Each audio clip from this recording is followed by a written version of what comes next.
முதல்ல திரு விஜய் அவர்கள் அவர் முகத்தை பார்க்கணும்னு அத்தனை பேர் வர்றத ஒரு தலைவராக சார் நீங்கள் எப்படி சார் அதை வந்து அனுமதிக்கிறீங்க?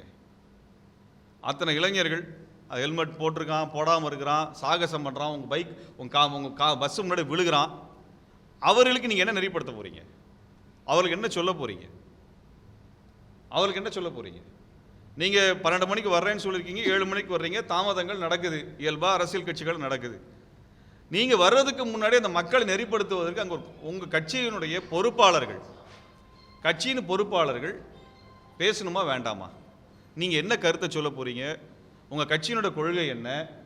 நீங்கள் திமுகவை எதிர்த்து பல கோரிக்கைகளை அவர்களுக்கு எதிரான பல்வேறு கருத்துக்களை முன்வைக்கிறீங்களே, அதை குறித்தாவது உங்கள் கட்சியினுடைய பொறுப்பாளர் விலைக்கு பேசணுமா இல்லையா? அப்படிலாம் ஏன் ஒரு நடைமுறை இருக்கிறது இல்லை? அப்போ இது வெறும் ரசிகர் கூட்டமாக நீங்கள் நடத்துகிறீர்களா? ஏன் பேசலன்னு தப்பு? உங்கள் கட்சிக்காரன் தானே பேச போகிறாங்க. அப்போ உங்கள் கூட்டத்தை நெறிப்படுத்துறதுக்கு வாய்ப்பு கிடைச்சிருக்கும். உங்களை பார்ப்பதற்கு இத்தனை பேர் வருகிறார்கள். இத்தனை பேர் வருவதற்கு வந்து இவ்வளோ நேரம் காத்துறேன். இப்போ ஒரு அம்மாவும் பொண்ணும் வந்து 12 மணிலேருந்து 7 மணி வரைக்கும் காத்திருக்கிறாங்க. அவர் கணவர் சொல்லி அழுகிறார். அவர் இன்னொரு இடத்துல காலையில் 12 மணிக்கு வர்றாங்கன்னா காலையில் 9 மணிக்கு போயிருக்கிறாங்க. ஒரு பெண்மணி 9 மணியிலிருந்து மாலை 7 மணி வரைக்கும் தண்ணி குடிக்காமல் சாப்பிடாமல் அங்கே நிற்கிறாங்க. அப்போ உங்கள் கட்சியை உங்கள் கட்சியிலே இருக்கக்கூடிய நிகழ்வில் பங்கெடுக்கிறதுக்கு வந்திருக்கிறாங்க. உங்கள் தொண்டர்களாக இருக்கிறார்கள் அல்லது ரசிகர்களாக இருக்கிறாங்க. அவங்க மேலே உங்கள் கட்சிக்கு என்ன அனுதாபம் இருக்கிறது? அவங்களுக்கு உணவோ தண்ணீர் குடிநீரோ ஏற்படுத்தி கொடுக்கறது குறைந்தபட்ச ஒரு மனிதாபிமானம் இல்லையா?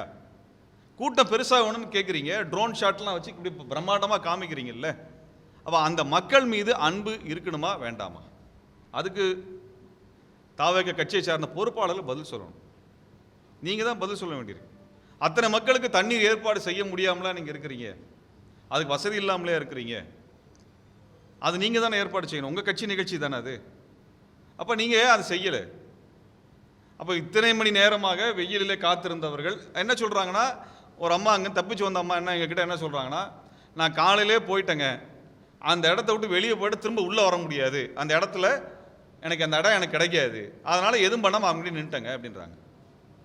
அந்த இடத்த விட்டு போயிட்டால் திரும்ப கிடைக்காது, நின்றுட்டேன் அப்படிங்கிறாங்க. அப்போ அவங்க அந்த இடத்துல நிற்கிறாங்க, எத்தனை மணி நேரமாக நிற்கிறாங்க.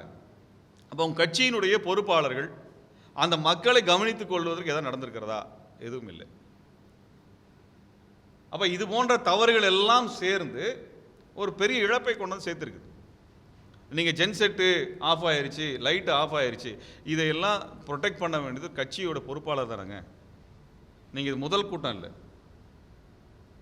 கூட்டம் இல்லை, எல்லா கட்சியிலையும் இதையெல்லாம் கவனிப்பதற்கு, உணவை கவனிப்பதற்கு, தண்ணீரை கவனிப்பதற்கு, அங்கே இருக்கக்கூடிய வசதிகளை பார்த்து கொள்வதற்கு எல்லாத்துக்குமே பொறுப்பாளர் இருக்கிறாங்க, பொறுப்பாளர் போடுறாங்க.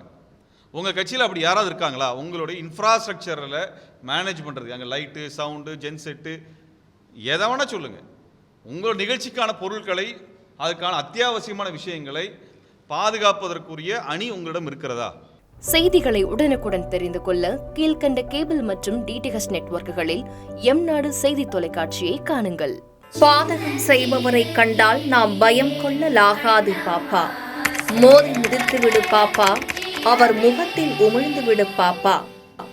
அண்மை செய்திகளை உடனுக்குடன் தெரிந்து கொள்ள இணைந்திருங்கள் எம்நாடு தொலைக்காட்சியுடன்.